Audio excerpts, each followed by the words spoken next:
শহরের নিরিবিলি এক গলির শেষ মাথায় ছোট একটি বাসা ভাড়ায় করে থাকতেন রহমান সাহেব ও রহমান সাহেবের পরিবার বলতে তিনি, তার স্ত্রী শীলা, ছেলে রাহাত ও মেয়ে মিম।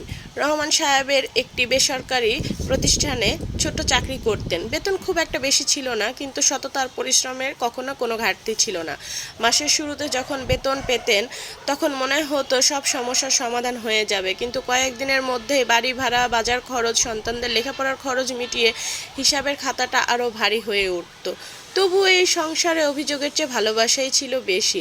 একদিন রাতে সবাই যখন একসঙ্গে খেতে বসেছিল, খাবার টেবিলে ছিল ডাল, আলু ভর্তা, ডিমের ঝোল। রাহাত হঠাৎ বলল, বাবা, আমাদের ক্লাসের সবাই নাকি আগামী মাসে শিক্ষা সফরে যাবে। রহমান সাহেব কিছুক্ষণ চুপ করে রইলেন। কত টাকা লাগবে? ৩,০০০ টাকা। শিলা রহমান সাহেবের মুখের দিকে তাকালেন।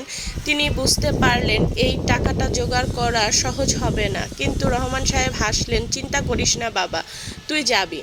রাহাত খুশিতে লাফিয়ে উঠল, কিন্তু সেই হাসির আড়ালে রহমান সাহেবের চিন্তার ভাঁজটা কেউ দেখতে পেল না। সেদিন রাতে সবাই ঘুমিয়ে পড়লেও রহমান সাহেব কিছুক্ষণ জেগেছিলেন। জানালার পাশে বসে তিনি ভাবছিলেন, সন্তানের স্বপ্ন পূরণ করতে না পারলে বাবা হওয়াটার মানেই বা কী। সেই রাতে তিনি সিদ্ধান্ত নিলেন অতিরিক্ত কিছু কাজ করবেন, কিন্তু তিনি জানতেন না সামনে তার পরিবারের জন্য আরও একটি বড় পরীক্ষা অপেক্ষা করছে।